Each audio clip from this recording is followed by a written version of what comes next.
billahi minasyaitonir rajim. Bismillahirrahmanirrahim.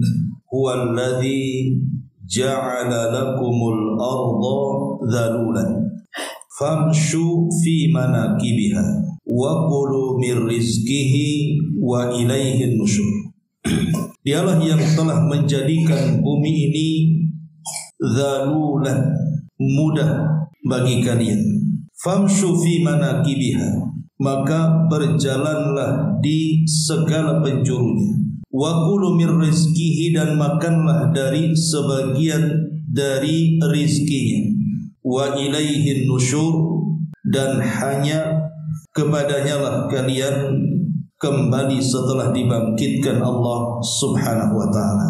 Ayat ini menjelaskan kepada kita tentang beberapa kekuasaan Allah dan keagungannya, di mana Allah Subhanahu wa taala telah menjadikan bumi yang kita pijak ini menjadi mudah untuk dilewati. Dan tentu ini nikmat dan karunia dari Allah Subhanahu wa taala. Anda bisa bayangkan kalau seandainya bumi ini tidak stabil, bergerak, ada lini dan gempa, tentu tidak akan mudah orang berjalan di atas bumi. Tidak akan mudah orang untuk membuat rumah di atas bumi, mencari rizki di atas bumi, hidup di atas bumi, kalau seandainya bumi itu tidak Allah mudahkan kepada kita.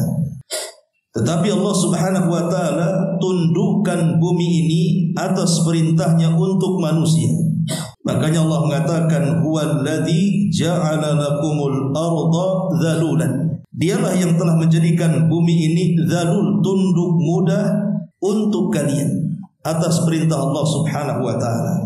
Makanya kalau kita lihat ketika kita membahas tentang fungsi daripada gunung, kenapa Allah Subhanahu wa taala ciptakan gunung kemudian diletakkan di bumi? Karena di antara fungsi gunung itu adalah autada. Dia sebagai pasak yang menjadikan bumi itu tidak bergoncang. Makanya semua ciptaan Allah Subhanahu wa taala, baik lautannya, daratannya, gunung-gunungnya, hutan-hutannya, itu semua tidak sia-sia untuk manusia. Semua ada manfaatnya masing-masing. Lah dengan adanya gunung itulah bumi menjadi tenang, menjadi mudah untuk dilewati. Orang tidak takut untuk lewat di atas bumi. Dan ini tanda kuasa Allah Subhanahu wa taala yang harus kita syukuri. Kemudian Allah Subhanahu wa taala mengatakan famshu fi manakibiha wa kulu mir rizqihi. Setelah Allah Subhanahu wa taala memudahkan bumi untuk kita, maka berjalanlah dari segala penjurunya, mau ke baratnya, mau ke timurnya, mau ke utaranya, mau ke selatannya, mau ke mana saja, mau ke bukit-bukit, ke gunung-gunung, ke lembah-lembah, ke daratan-daratan, pokoknya di mana saja yang ada di bumi ini, maka Allah katakan famshu fi manakibiha, berjalanlah di segala penjurunya. Untuk apa? Wa kulu mir rizqihi, dan makanlah dari sebagian rizki yang Allah anugerahkan kepadamu. Di sini Allah Subhanahu wa taala memerintahkan kita untuk berjalan di atas permukaan bumi. Tentu perintah ini ada tujuannya. Kenapa Allah Subhanahu wa taala memerintahkan kita untuk berjalan? Pertama, sebagaimana yang Allah katakan di sini, wa kulu mir rizqihi. Dengan berjalan di atas muka bumi, maka kita akan mendapatkan rizki yang telah Allah takdirkan kepada kita. Atau yang kedua, li talabul ilmi, untuk mencari ilmu. Makanya dahulu para ulama salaf dikenal di dalam talabul ilmi mereka dengan sebutan rihlah li talabul ilmi, mengadakan rihlah, perjalanan. Banyak para ulama yang meninggalkan tempat kelahirannya, mereka keliling dunia hanya untuk mencari ilmu. Seperti Imam Ahmad ibn Hanbal rahimahullah tadi dikatakan tafa Ahmad marrataini. Imam Ahmad itu keliling dunia sampai 2 kali. Hatta jama'al musnad, sampai dia berhasil mengumpulkan hadis-hadis dalam kitab yang disebut dengan Musnad Imam Ahmad. Atau yang ketiga, maksudnya famshu fi manakibiha, maksudnya adalah litafakkur, agar kita berfikir. Sebagaimana Allah mengatakan fasiru fil ardi fangduru kaifa kana akibatul mukadzibin. Berjalanlah di permukaan bumi, ambil ibrah dan pelajaran. Bagaimana dahulu ada orang-orang yang di bumi ini yang diazab karena mendustakan para rasulnya, di mana di sebagian belahan bumi yang lainnya ada yang disuburkan dan diberikan nikmat yang luas karena imannya kepada Allah Azza wa Jalla. Jadikan bumi ini sebagai tafakur supaya kita lebih yakin bahwa di sana ada Allah yang telah menciptakannya. Dan bumi yang begitu luas dengan berbagai macam makhluknya tidak mungkin sudfah ada begitu saja. Pasti ada yang menciptakannya. Makanya kita disuruh untuk mengelilingi bumi, melihat bagaimana lautannya, bagaimana hutannya, bagaimana gunungnya, bagaimana pemandangannya. Itu semua demi meyakinkan kepada kita akan kuasa Allah Subhanahu wa taala. Ma'asyiral muslimin rahimakumullah. Tetapi ayat ini Allah Subhanahu wa taala khususkan, maksudnya kita disuruh untuk berjalan dari segala penjuru bumi itu, maksudnya untuk mencari rizki. Karena manusia itu tidak mungkin lepas daripada rizki. Kita ini perlu makan, kita ini perlu minum, kita ini perlu pakaian, kita ini perlu tempat tinggal, dan begitu seterusnya. Maka carilah di permukaan bumi ini. Jadi ayat ini bicara tentang rizki manusia yang Allah anugerahkan kepada kita. Ma'asyiral muslimin yang dimuliakan Allah Azza wa Jalla, bicara soal rizki. Ayat ini semakna dengan ayat dalam surah Al-Jum'ah ayat 10, di mana Allah Subhanahu wa taala mengatakan fa idza qudiyatis salatu fantashiru fil ardi wabtaghu min fadlillahi wadhkurullaha katsiran la'allakum tuflihun. Apabila telah selesai melaksanakan salat, fantashiru fil ardi, maka silakan kalian menyebar di permukaan bumi. Wabtaghu min fadli, carilah dari karunia-karunia Allah, maksudnya carilah dari rizki-rizki Allah. Kemudian setelah itu berzikirlah kepada Allah dengan zikir yang banyak agar kalian beruntung. Ma'asyiral muslimin rahimakumullah. Kita tahu bahwa rizki ini sesuatu yang telah Allah Subhanahu wa taala bagi-bagikan kepada kita. Sebagaimana Nabi SAW bersabda dalam sebuah hadis yang dikeluarkan oleh Imam At-Tabrani dalam kitabnya Al-Mu'jam Al-Awsat dari sahabat Ka'ab ibn Ujrah radhiyallahu anhu, di mana Nabi SAW bersabda, ketika ada seorang sahabat dilihatnya memiliki badan yang begitu kekal, tetapi dia sibuk dengan pekerjaan dunianya.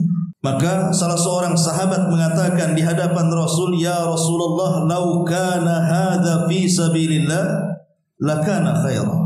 Rasul, kalau orang kekar itu yang bekerja mencari dunia itu, kemudian dia gunakan kekuatan tenaga dan kekekaran badannya itu untuk jihad di jalan Allah, tentu itu lebih baik.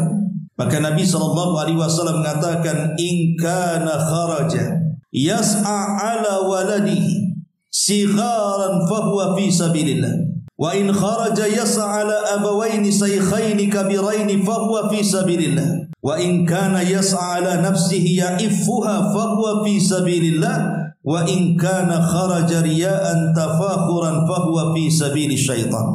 Kata Nabi SAW, kalau orang kekar itu, orang yang memiliki tenaga kuat itu, dia berusaha mencari rizki dan dia yakin rizkinya ditanggung oleh Allah Subhanahu wa taala untuk menghidupi anak-anaknya, maka keluarnya untuk mencari rizki untuk anak-anaknya itu sama dengan dia sedang berjalan di jalan Allah. Ataupun boleh jadi ketika dia mencari rizki itu untuk menghidupi kedua orang tuanya yang sudah tua renta dan tidak sanggup bekerja, maka dia pun dianggap berjalan di jalan Allah Subhanahu wa taala. Atau boleh jadi dia keluar dalam rangka mencari rizki itu supaya tidak menjadi pengemis dan peminta-minta, dia jaga kehormatannya, maka orang ini pun dianggap di jalan Allah.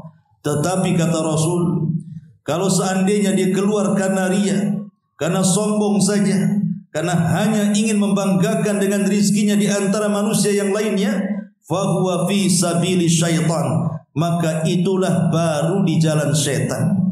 Ketika Nabi SAW menjelaskan tentang orang-orang yang keluar mencari rizki, menunjukkan bahwa rizki itu sudah dibagi-bagi oleh Allah Subhanahu wa ta'ala. Makanya ada hadis yang mengatakan innallaha qasama baina akhlaqakum kama qasama arzaqakum. Allah itu sudah membagi-bagi kalian. Allah itu sudah membagi-bagi akhlak di antara kalian sebagaimana Allah telah membagi-bagi rizki di antara kalian. Wa innallaha yu'ti dunya man yuhib wa man la yuhib. Dan ingat ketika Allah berikan rizki itu, Allah tidak akan pandang bulu. Allah akan berikan rizki kepada siapa yang dicintainya atau kepada yang tidak dicintainya. Wala yu'til iman illa man ahab. Tetapi berbeda dengan keimanan, tidak akan diberikan kecuali kepada orang yang dicintainya saja. Lihat hadis ini. Allah Subhanahu wa taala sudah membagi-bagikan rizkinya kepada kita. Artinya setiap manusia itu sudah ada jatah rizki. Setiap manusia itu sudah ditanggung rizkinya. Dan ketika Allah Subhanahu wa taala memberikan rizki itu, Allah tidak membeda-bedakan siapa manusia yang diberikan rizkinya. Siapapun manusia, kalau itu masih ciptaan Allah, maka Allah pasti akan jamin rizkinya, apakah dia mukmin ataupun kafir. Dari sini kita tahu bahwa rizki itu tidak bisa membedakan orang itu mulia ataupun orang itu hina. Karena rizki itu bersyarikat antara mukmin dan kafir. Si Namrud diberikan rizki, si Fir'aun diberikan rizki, si Qarun diberikan rizki. Tapi Nabi Sulaiman juga diberikan rizki, Zulkarnain juga diberikan rizki, Nabi Musa juga diberikan rizki. Artinya rizki yang Allah turunkan kepada hamba-hambanya di dunia ini tidak bisa dijadikan pembeda antara si mulia dan si hina. Karena rizki itu bersyarikat antara keduanya. Bukan hanya manusianya, binatangnya pun diberikan rizki. Jadi apa bedanya binatang orang kafir dengan orang yang beriman? Soal rizki itu tidak ada bedanya. Karena itu bukan kemuliaan. Maka dari sini tidak bisa kita katakan orang kaya itu lebih mulia dibandingkan orang miskin, atau orang miskin itu lebih hina dibandingkan orang kaya. Karena kekayaan itu bagian daripada rizki Allah berikan kepada siapapun yang dikehendaki, apakah dia mukmin ataupun kafir. Jadi tidak perlu membanggakan dengan rizkinya. Ma'asyiral muslimin yang dimuliakan Allah Subhanahu wa taala, boleh jadi rizki itu justru menjadikan kita lalai kepada Allah Subhanahu wa taala. Kalau kita terlampau mencarinya berlebihan dan melampaui batas. Sebagaimana Allah mengatakan alhaqumut takatsur hatta zurtumul maqabir. Kalla sawfa ta'lamun. Alhaqumut takatsur ay syaghalatkum an ta'ati rabbikum. Telah melalaikan kepada kalian at-takatsur, berlomba-lombanya kalian mencari rizki. Maksudnya alhaqumut takatsur ay saghalatkum, telah melalaikan kalian an ta'ati rabbikum, dari ketaatan kepada Rabb kalian. Terkadang rizki ini membuat lalai ikhwan kalau dicarinya berlebihan. Tetapi kalau seandainya dia mencari rizki itu sesuai dengan kebutuhan, dia tahu bahwa tujuan hidupnya bukan di rizki tapi di ibadah, maka dia akan gunakan rizki itu untuk beribadah kepada Allah Subhanahu wa taala. Bukan berarti Islam itu menghalangi orang untuk kaya, tidak. Bahkan kaya itu perlu dalam Islam. Tetapi maksudnya adalah kekayaan yang ia miliki itu betul-betul dia gunakan untuk beribadah kepada Allah Subhanahu wa taala. Ma'asyiral muslimin yang dimuliakan Allah Subhanahu wa taala, Allah mengatakan alladzi khalaqa fasawwa walladzi qaddara fahada. Dialah yang telah menciptakan dan dia yang telah memperbaiki ciptaannya, dan dia yang telah mentakdirkan rizki-rizkinya, dan dia yang telah mengarahkan bagaimana cara mencarinya. Qaddara fahada. Qaddara artinya mentakdirkan rizki-rizkinya, fahada artinya diberikan insting, dia mampu mencari rizkinya. Maka dari sini kita tahu bahwa rizki itu biyadillahi, di tangan Allah Subhanahu wa taala, dan rizki itu sudah dicantumkan dalam takdir-takdirnya, sehingga tidak perlu khawatir manusia itu dengan rizkinya, karena Allah sudah membagi-bagikan rizki itu sedemikian rupa kepada makhluknya. Ma'asyiral muslimin yang dimuliakan Allah Subhanahu wa taala, kita tahu bahwa manusia itu diberikan dua pintu oleh Allah Subhanahu wa taala. Pertama pintu rizki dan yang kedua pintu ajal. di mana dua pintu ini tidak mungkin tertutup bersamaan atau tidak mungkin terbuka bersamaan. Selama pintu ajal tertutup, maka pintu rizki terbuka. Selama pintu ajal terbuka, maka pintu rizki tertutup. Maksudnya, selama kita masih hidup dan belum disentuh dengan kematian, maka selama itu rizki Allah subhanahu wa ta'ala akan Allah berikan kepada kita. Tapi kalau seandainya ajal itu menjemput kita, maka terputuslah rizki kita di dunia. Makanya rizki itu berkaitan dengan ajal. Tetapi ingat, Nabi SAW mengatakan bahwa seseorang tidak mungkin didekati dengan ajalnya sampai disempurnakan rizkinya. Sampai ada satu kisah, ada seseorang yang kemudian sedang berjalan di tengah padang pasir. Rupanya di depannya ada sumur. Sumur itu jelas tidak tertutup dengan rerumputan atau tidak ditutup dengan semak-semak atau apalah yang bisa menjadikan samar. Tidak, sumur itu jelas nampak lubangnya. Tetapi orang ini karena sudah ditakdirkan ajalnya, dia berjalan entah melamun apa gitu ya, melamun sesuatu. Tiba-tiba dia berjalan terus, kemudian masuk, dia nyemplung ke sumur. Kan gitu ya terkadang ya. Ada orang melamun tidak tahu depannya ada sumur, padahal jelas tuh sumurnya tuh. Masuk dia ke dalam sumur. Sebelum dia masuk ke dalam sumur, dia sempat berteriak. Kemudian adalah orang yang lewat kemudian berusaha untuk menolongnya. Dipanggilnya banyak orang, diambilkan tali. Kemudian turunlah salah satu yang akan menolong orang yang masuk ke dalam sumur itu. Ketika dia masuk ke dalam sumur, nampak orang yang masuk ke sumur itu sudah tidak bergerak, disangkanya mati. Rupanya setelah diangkat, rupanya dia masih hidup. Ketika tali sudah sampai setengah, sudah ditarik sampai setengah sumur, maka dia khawatir kemudian orang ini mati karena nampaknya dikehausan. Maka orang yang menolong ini ketika di pertengahan sumur itu, dia berteriak kepada orang yang di atas, berikan dia air susu. Akhirnya kemudian ambilnya tali, kemudian diulur tali itu dimasukkan ke bejana, kemudian bejana dimasukkan ke dalam sumur. Setelah air susu dipegangnya, kemudian diminumkan kepada orang itu. Subhanallah, setelah diminumkan dan berhasil dia minum dari air susu itu, Allah takdirkan tali yang mengikat orang itu putus, kemudian nyemplung lagi ke sumur. Akhirnya dia mati. Maksudnya apa di sini? Sempat-sempatnya dia minum susu.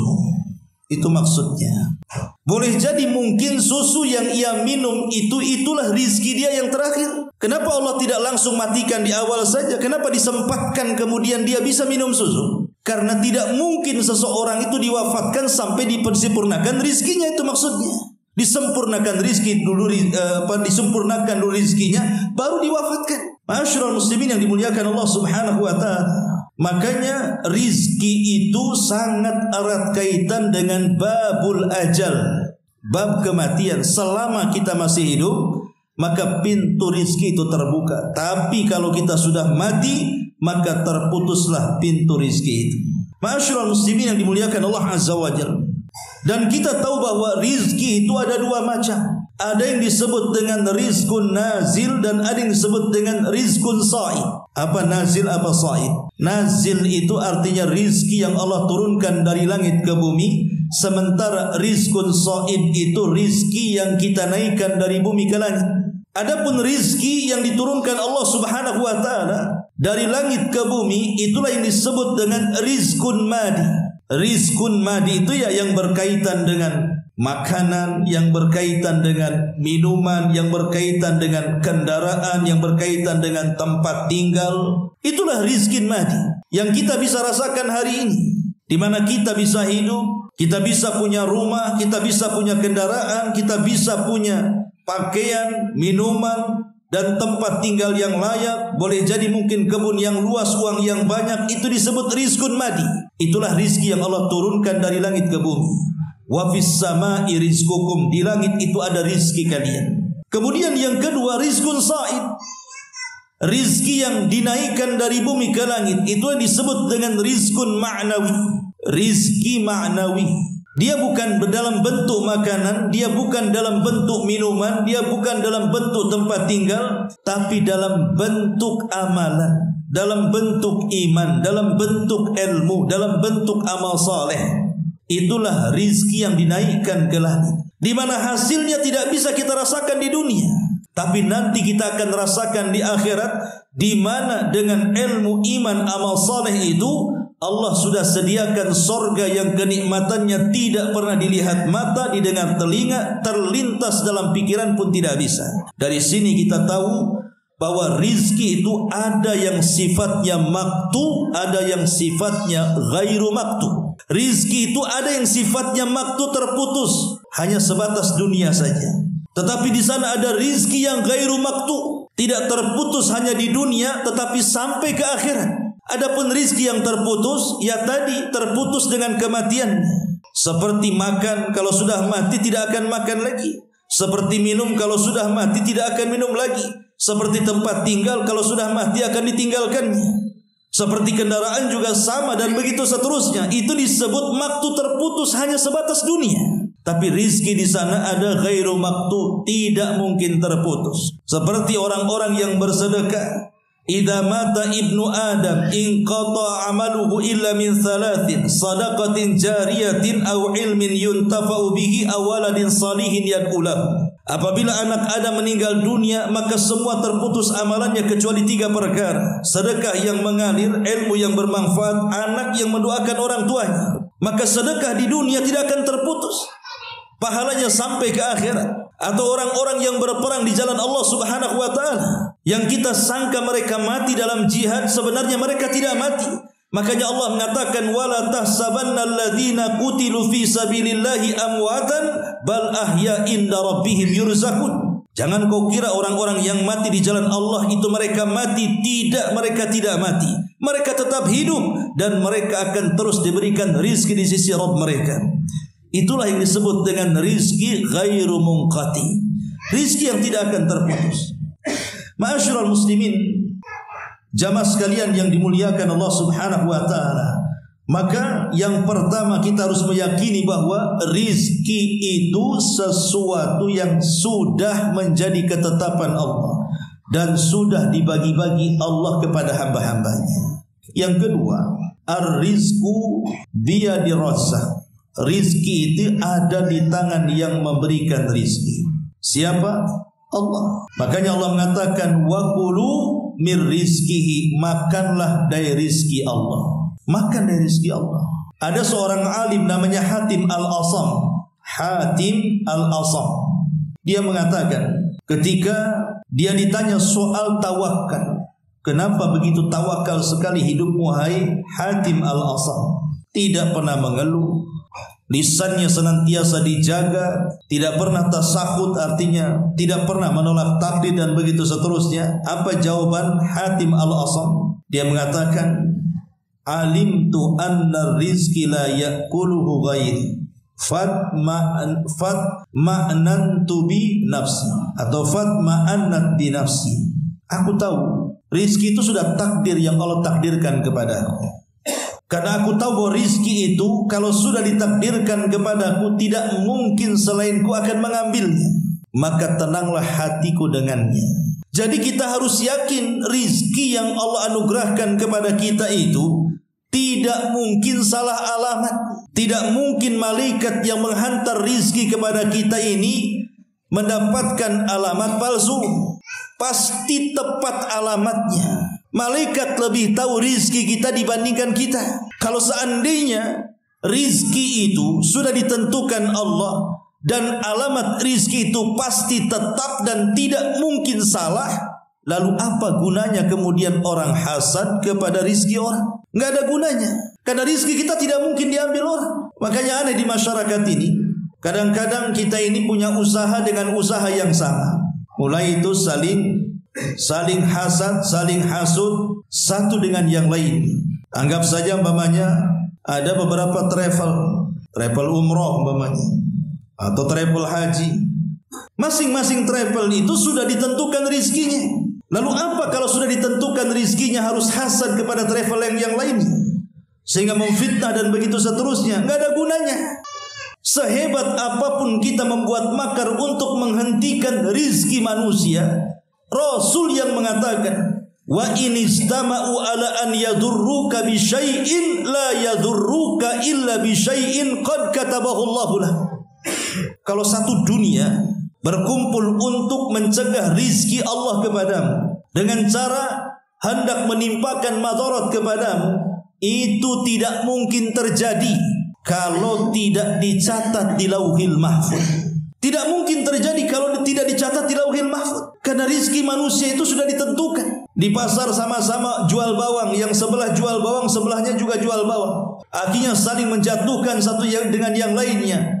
Itu tidak ada guna. Karena rizki Allah itu tidak mungkin salah alamat. Dan rizki Allah itu sudah ditentukan sebelum kita diciptakan 500 tahun. Rizki sudah ditentukan di Lauhil Mahfuz. Bahkan dalam janin saja didaur ulang lagi rizkinya. Ketika malaikat ruh datang kepada kita meniupkan ruhnya, maka Allah memerintahkan untuk mencatat rizkinya. Sehingga ketika jebrol saja dia ke permukaan bumi, sudah ada catatan rizkinya. Makanya tidak perlu kemudian menanamkan hasad, menanamkan hasud kepada saudaranya. Karena tidak ada gunanya. Allah sudah menentukan rizkinya masing-masing. Atau tidak ada gunanya juga dia mencari rizki dengan cara bermaksiat. Karena rizki itu sudah ditentukan. Anda mau mencari dengan cara halal, Anda mau mencari dengan cara haram, tetap dapatnya segitu juga. Karena rizki itu sudah ditentukan oleh Allah subhanahu wa ta'ala. Ar-rizku biyadillah. Rizki itu di tangan Allah.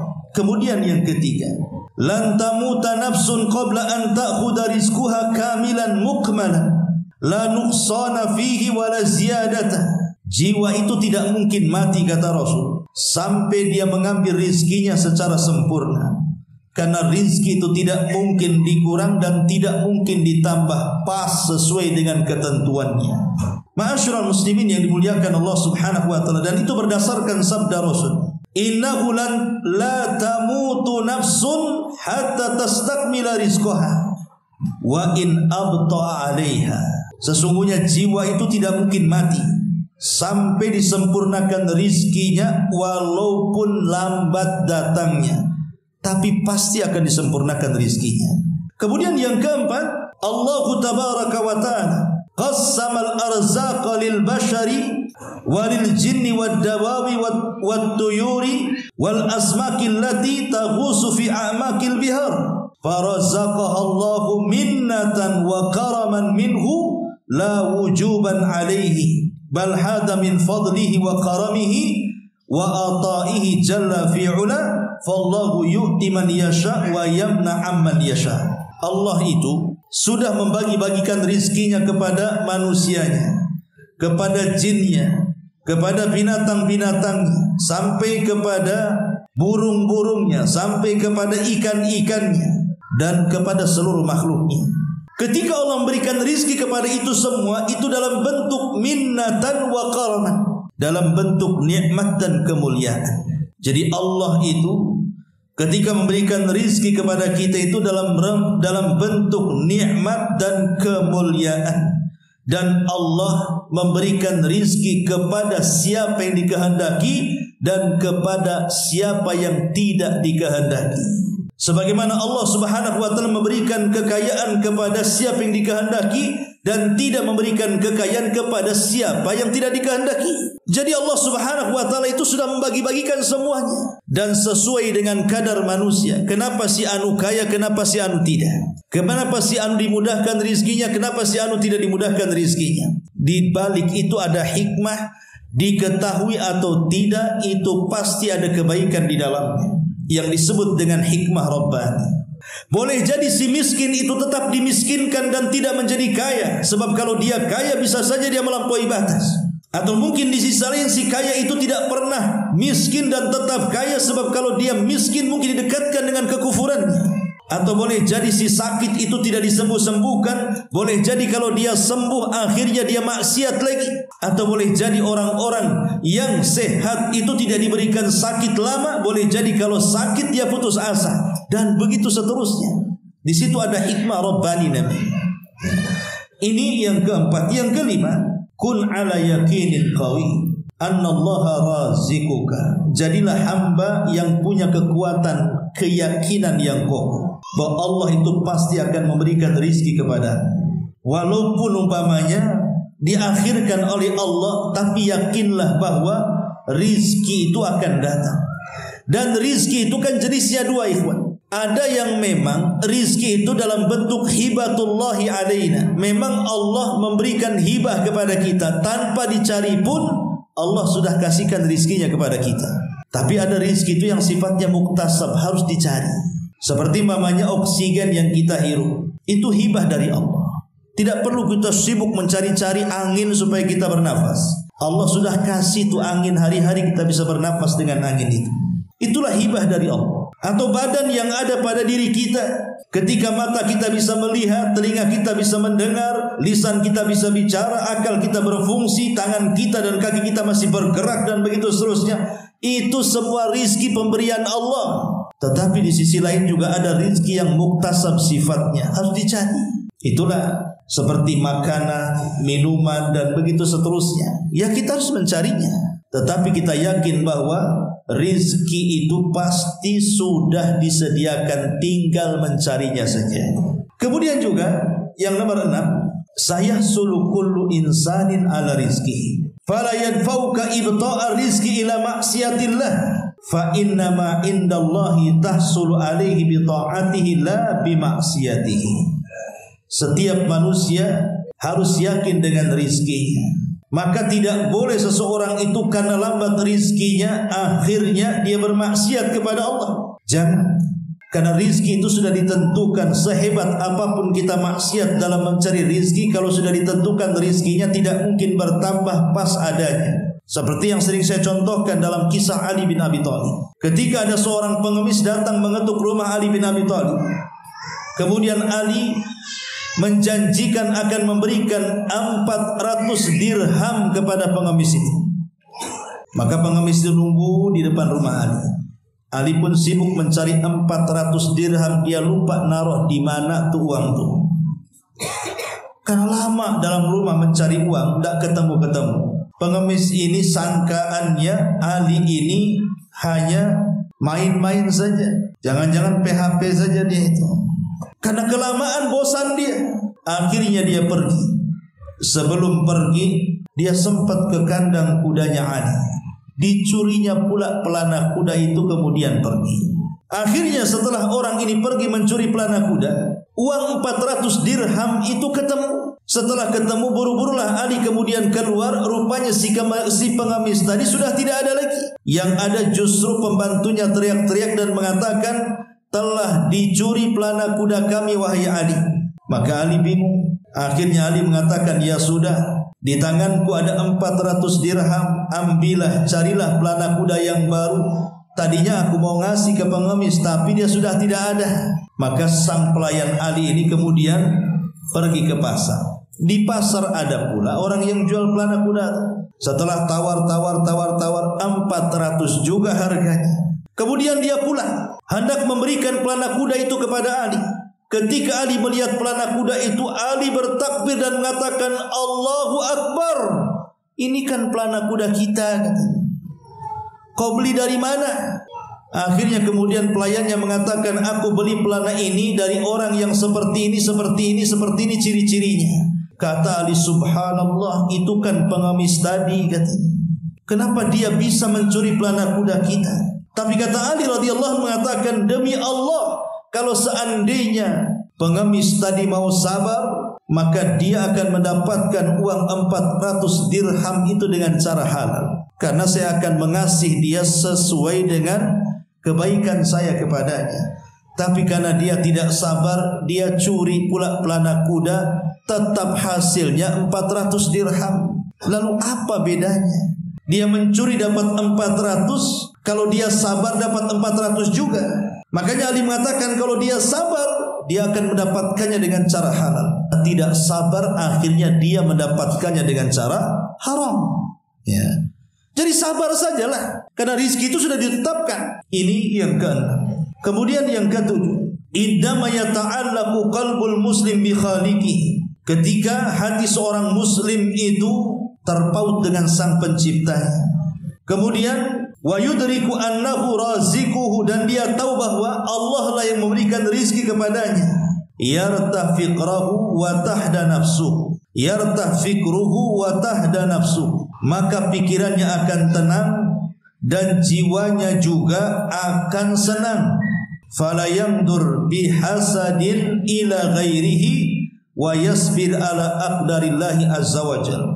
Maka tidak mungkin dia akan memandang hasad kepada orang lain, dan pasti dia akan sabar akan takdir yang Allah telah takdirkan kepadanya.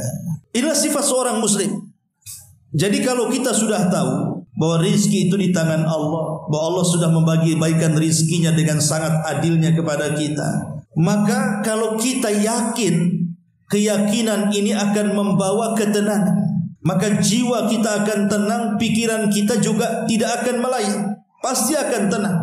Kita tidak mungkin hasad dengan orang lain. Kenapa? Karena rizki kita berbeda dengan orang itu, dan kita akan sabar dengan takdir yang Allah berikan kepada kita. Tapi nyatanya kan tidak seperti itu. Banyak orang yang tidak yakin dengan rizkinya, akhirnya hasad kepada yang lainnya. Kenapa orang itu hasad? Karena nggak yakin dengan rizkinya, makanya dia hasad kepada orang lain, tidak punya kepercayaan kepada dirinya. Ma'asyiral muslimin rahimakumullah. Kemudian juga yang nomor 8, innal ladzi hamalal hasid ila hasadihi ghafalathu an mabda'in annar arzaq biyadillah. Yang 8, kenapa orang hasad sampai hasad? Karena dia terlalaikan mulanya, dia tidak meyakini bahwa rizki itu di tangan Allah. Allah yang memberikan kepada siapa yang dikehendaki, Allah yang mencegah dari siapa yang dikehendaki. Kalau Allah buat semua kaya bisa, tetapi kalau semua kaya, roda kehidupan manusia tidak berjalan. Tidak ada orang mau kerja, ngapain kerja, saya sudah kaya. Akhirnya semua jadi pensiun bekerja. Siapa yang mau kerja kalau semua kaya? Dan siapa pula yang diam di rumah kalau semua miskin? Tidak ada orang yang bisa memberikan gaji kepadanya, semua miskin. Gak akan berputar juga kehidupan manusia itu. Maka dibuatlah ada yang kaya, ada yang miskin, untuk saling memanfaatkan satu dengan yang lainnya. Maka hiduplah kehidupan manusia dengan rizki yang Allah telah bagi-bagi itu. Makanya di sini, kenapa orang bisa hasad kepada saudaranya? Maka permulaan orang hasad itu karena tidak yakin bahwa rizki itu di tangan Allah itu saja sebenarnya. Dia tidak yakin bahwa rizki dia itu sudah ditentukan. Makanya hasad kepada kawannya.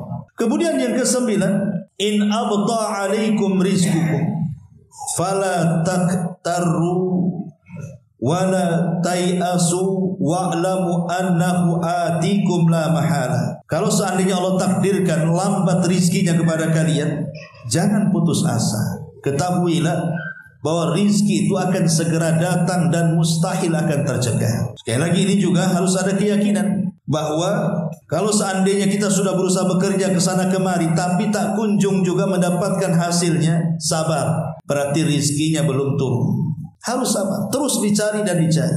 Nanti juga lama-lama Allah akan berikan kepada kita. Dan dengan kesabaran itulah justru kita akan mendapatkan pahala. Ini juga yang ke-9. Yang ke-10, inna a'marana mahdudatun wa ajalana makhtumatun wa arzaqana maktubatun walan yanala ghairana syai'an min rizkina.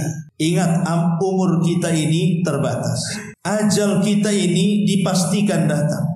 Rizki kita sudah dicatat oleh Allah Azza wa Jal, pasti akan sampai. Dan tidak mungkin rizki kita akan diambil oleh selain kita. Fakullun yamutu binqida'i ajalihi ba'da an yakuna qad istakmala rizquhu alladhi kutiba lahu. Dan tidak mungkin orang itu diwafatkan ajalnya sampai sempurna rizki yang telah dicatatkan kepada. Kalau kita yakini 3 perkara ini, ikhwan, maka pasti kita akan tenang menghadapi rizki. Pertama, umur kita terbatas. Paling lama 60 sampai 70 tahun saja orang hidup itu, kalaupun lebih sedikit. Yang kedua, ajal kita pasti. Manusia itu pasti mati, tidak mungkin hidup terus. Kemudian yang ketiga, rizki kita sudah dicatat. Kalau ajal kita sudah ditentukan, kemudian juga umur kita sudah ditentukan, kemudian rizki kita sudah ditentukan, dan kita yakin bahwa rizki kita tidak mungkin salah alamat, maka timbullah ketenangan di sini. Tidak perlu sibuk lagi kita ini melihat rizki orang lain.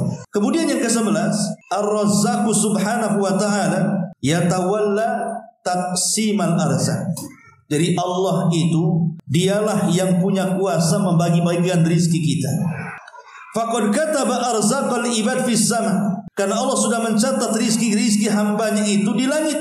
Fahiya wa'dullah, dan itulah janji Allah subhanahu wa ta'ala. Wallahu la yukhliful mi'ad, dan Allah tidak mungkin mengingkari janjinya. Maksudnya begini, Allah mengatakan wa fis sama'i rizqukum wa ma tu'adun. Di langit itu ada rizki kalian dan apa yang Allah janjikan kepada kalian. Artinya tidak perlu takut bahwa kita ini tidak akan mendapatkan rizki. Kenapa? Karena Allah lah yang telah membagi-bagikan rizki itu. Makanya di sini dikatakan yatawalla taqsimal arzaq, dialah yang berkuasa untuk membagi-bagikan rizki. Dan dia yang telah mencatat rizki-rizki hambanya di langit. Dan itulah janji yang Allah janjikan kepada kita. Kemudian yang nomor 12, annama indallahi min rizkin halalin la yutlab illa bi ta'atillah. Bahwa di sisi Allah itu rizki yang halal tidak mungkin dicari kecuali dengan ketaatan kepada Allah. Fahadzal ladzi yaqbalu ar-rashwa aw ya'kul ar-riba aw yadlimin nas fi mustahaqqatiha innama yatlubul kasba bi ma'siyatillahi azza wa jalla fahadzal rizqun ghairu masruh. Maka kita lihat orang yang menyogok atau yang disogok atau memakan riba atau zalim kepada manusia, hanya saja dia mencari rizki dengan kemaksiatan kepada Allah, maka rizki yang seperti ini adalah rizki yang tidak disyariatkan dan semua akan dipertanggungjawabkan di hadapan Allah subhanahu wa ta'ala. Makanya lihat ayat yang kita sedang bahas di sini. Allah subhanahu wa ta'ala mengatakan di sini di ujung ayat wa ilaihin nusyur. Setelah Allah mengatakan famshu fi manakibiha wa kulu mir rizki wa ilaihin nusyur. Kalimat wa ilaihin nusyur, kita diingatkan bahwa kita akan dibangkitkan. Maka hati-hati cara mencari rizki.